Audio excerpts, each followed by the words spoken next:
It is Durban Network sila eDa khona enkabeni yeTheku la kune launch khona iMK lakho njengamanje ngino president umongameli wayo iMK lakho futhi siyabingelela Siyabingelela kakhulu mfethu siyathemba nani niyaphila.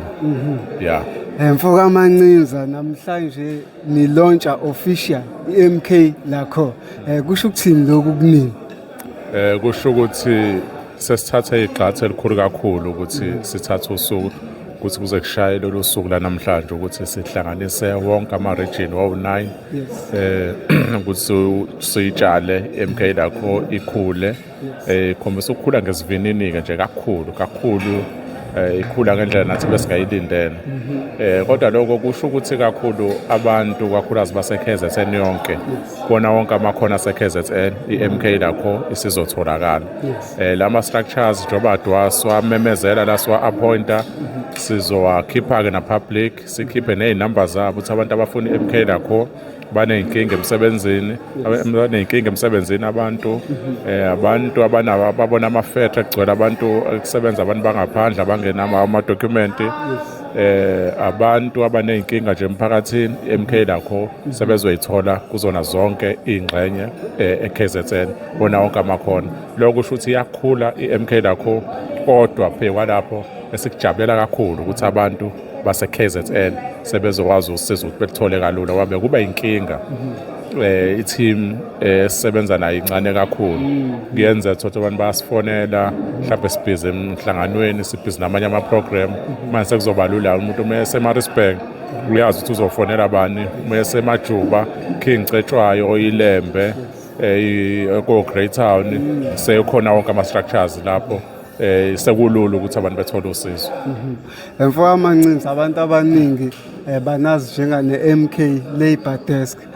Why did you part ways with the MK Labour Desk? Kwenzakale i-MK igama lethi MK Labour Desk kade siqala sisebenzise lona sathi salisebenzisa kanti kunesinye isikhohlakali nje siyasebenza ngala yena uyaphuthuma ngala uyoregister igama kwawuthi ke sahlala neteam savumelana ukuthi no asimane simiyeke lo setshontshe igama kodwa umsebenzi wethu ngeke utshontshe ngeke asivimbe ngalokho siqhubeka sisebenza nabanye abantu sisebenza nabantu base South Africa sathatha isinqumo sokuthi sashintsha igama sesiwumkhonto wesizwe Labour and Civic Organisation umsebenzi uyafana nokade siwenza kube yigama nje kuphela ngicabanga ukuthi ke ayikho manje tesizoma endleleni yethu sizosebenza kahle ngokukhululeka akekho manje umuntu asezolokhu ebanga umsindo ethi kwasha kwacima kwathathwa igama lakhe yonke lonto sesosebenza nje manje ngokukhululeka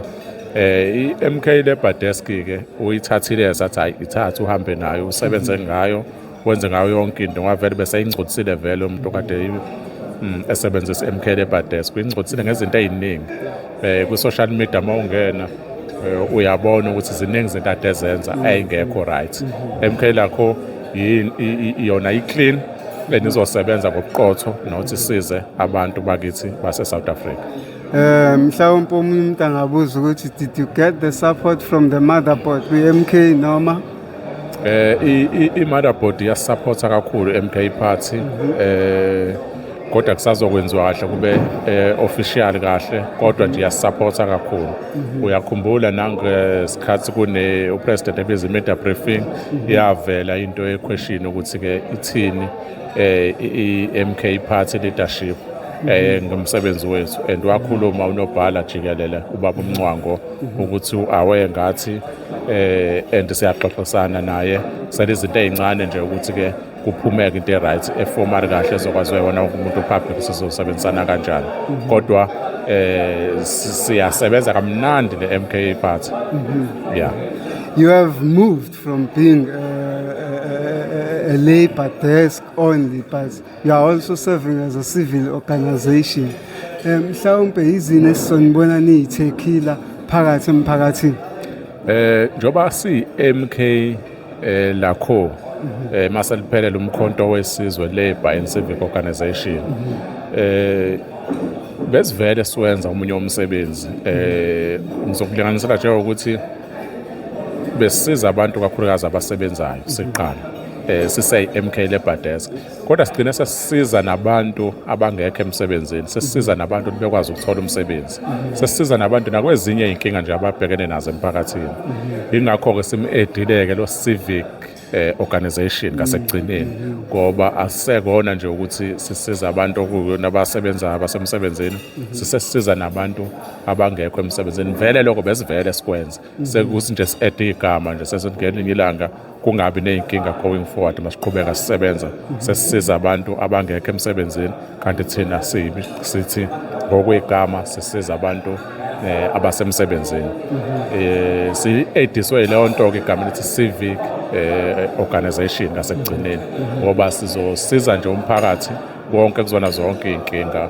Usazoyibona nje ezinye iy'nhlelo amanye ama-program ethu la sidila khona ne-system ecindezela abantu abamnyama. Sikhuluma nge-system, sikhuluma ngemthetho. Ngizowenzela isibonelo, i-AfriForum yalwisa lento ye-BBBEE, yayifake inkantolo yenza zonke izinto. Ezinye zezinto nje sizokwazi ukusiyidefend njengoba sesi-civic organization.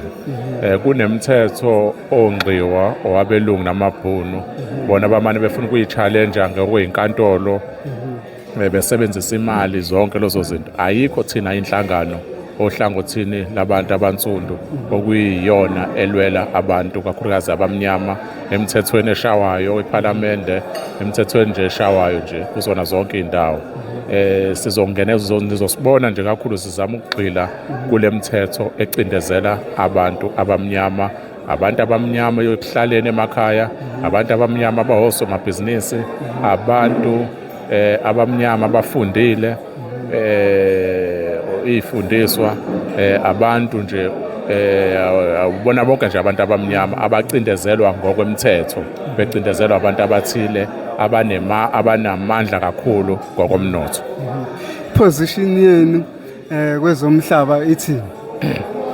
I-position yethu kwezomhlaba siyavumelana kakhulu ngokuthi i-Afrika mhlawumbe kumele i-unite, sikwazi sihwebelane kahle, mhlawumbe kugcine siyizwe elilodwa. Siyakuvuma lokho, kodwa sisatho kwamanje wonke umuntu oqhamuka ngaphandle akangene ngokwemvume eSouth Africa, akabe nepassport, mawuthi khona umsebenzi azowenza akabe nayo work permit, akacace kodwa ukuthi ungene la ngokwemvumo, ngoba nathi mase kwamanye amazwe noma iliphi izwe ngeke bengivumele mina ngingene ngingenayo i-passport, ngingenayo imvumo yokungena khona. Mhlambe enye into yase-Palestine, mhlambe siyabasupporta ngendlela okwenzeka ngayo izinto zakhona. Futhi niyasupporta labantu abawu-130 abangene la eSouth Africa. Ngiza lapha impela ukuthi noma singazwelana nabo njengoba kunezimpi lapha ziningi izinto ezenzakalayo khona, kodwa sithi umuntu ongene eSouth Africa akangene nama-document. Labantu abangenile nje, ngimzwile umengameli wezwe ethi bakhombisa ubuntu ukuthi bebamukele noma bengenayo ama-document ukuthi bengene la. Gift of the Givers nayo iyayisupporta yonke loo nto. Thina sihambisani naloo nto, sithi umuntu ongene eSouth Africa akangene enamaphepha avumelekile ukuthi angene eSouth Africa. La abantu abangene ngamabhanoyi nje sizobafuna size sibathole, mase siyabathatha soba hand over emaphoyiseni ukuthi abahambe buyele emazweni abo. Uma ukuthi amaphoyisa awawenza umsebenzi wabo, sizobabamba thina physically sibakhiphe kuleli zwe, ngoba kuleli zwe elethu lelizwe yonke into thina asinayo option, asinalo elinye izwe, sazalelwa la and futhi siyofela la. Asinayo option yokuthi mhlawumbe singako USA sekulimapha amazwe, ikhona la basingakwazi ukuvikela into yethu, shothi iy'ngane zethu oyisizukulwane esilandelayo siyokhula singenamhlaba, siyokhula singenazwe, siyokhula sesiphethwe abantu bokufika. Sesivala mfoka amancinza, nithe abantu enikwi-alliance nabo njengamanje i-MK Party, if I'm not mistaken. Bese umbuzo uyabuza ukuthi iyiphi cause enizimisele ukuyisupporta going forward kwi-MK Party? I-MK Party uzoyikhumbula ukuthi i-constitution yayo ithi umhlaba or izwe kumele liphathwe amakhosi. Phathwe amakhosi ngezansi base kuba uhulumeni. Shothi uhulumeni awureport kumakhosi. Enye into yokuqala, i-MK Party ithi umhlaba awubuyele kubantu abamnyama. I-MK Party ithi kwezamabhizinisi abantu abamnyama kumele bebekwe phambili eqhulwini ngoba isikhathi eside bebecindezelwe ngendlela eziningi uhulumeni obandlululo nalo hulumeni-ke bese sithi wentando yeningi nawo usaqhubeka la kwagcina khona uhulumeni obandlululo. Ingakho-ke sithi siyayisupport i-MK Party ngalowo mbono and konke esikwenzayo sifuna ukuyisupport MK Party and sisayithemba kwamanje. Sisayithemba kakhulukazi siyakholelwa kakhulu kumholi upresident ubaba uNxamalala. Uzokhumbula ukuthi esaphethe izwe lalingafani namanje. Ubaba uNxamalala esaphethe izwe ogogo makuthiwe bazohola ngomhla ka1 babehola ngomhla ka1. Imali yegrant makuthiwe izongena ngosuku oluthi ayingena ngosuku olukuthi. Kodwa njengamanje awusazi ukuthi bahola nini. Ziyashintsha ama-dates. Ziningi izinto ezi-wrong ezenzeka manje ngesikhathi salo hulumeni okhona, ngesikhathi salo president okhona, kodwa sazingcono kuseyisikhathi sababa uNxamalala. Baningi osomabhizinisi abavuka ngesikhathi sababa uNxamalala. Ingakho-ke sithi-ke siyayiseka MK Party ngoba siyakholelwa kumholi ubaba uNxamalala and siyakholelwa nakuyimfundiso zakhe kakhulukazi ne-constitution yinhle kakhulu ngendlela ekhuluma ngayo ngabantu abamnyama.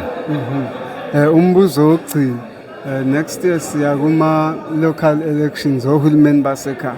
Kuzoba khona nomdonsiswano ozoba khona webhayi mhlawumbe MK Party mase uthole the majority votes webhayi abantu sebedeploy ezikhundleni ezithi mhlawumbe sizoyibona yini i-MK lakho seyisayida nomunye ithi thina samba no-comrade bani.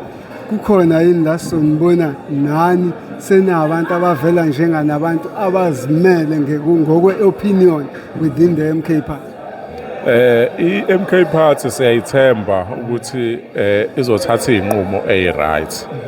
Ukhumbule ukuthi njengoba si-leader i-MK lakho kodwa futhi sama-members sine-membership ye-MK Party.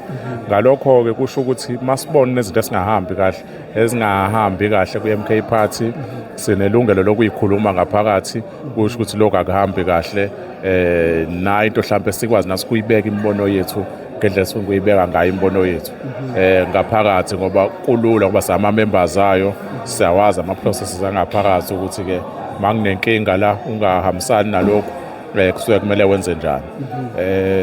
Kodwa makukhona esibonayo ukuthi ayi lokho-ke kuyahlula kuyohamba-ke kuze kufike upresident esesho ukuthi hayi president nazi izinto eyi-wrong siyacela mhlawumbe usilungisele lapho kodwa asisoze saphikisana nemigomo ye-MK Party nezinto eziningi nje ezenzayo kwenye indawo sophikisana nabo ngaphakathi ngoba sama-members ayo i-MK Party ngendlela efanele kona wonke ama-political parties imibono kuyenzeka ukuthi-ke ube nemibono engafani kodwa suke ibalulekile ukuthi u-addresse kahle ungaphakathi zikwazi ukuthi izinto zilunge.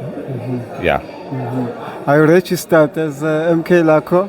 Yes, si-registile nje yonke into sayenza asifuna ukushawa induku ephinde yashaya futhi. Siyabonga isikhathi sakho. Siyabonga kakhulu Pethu.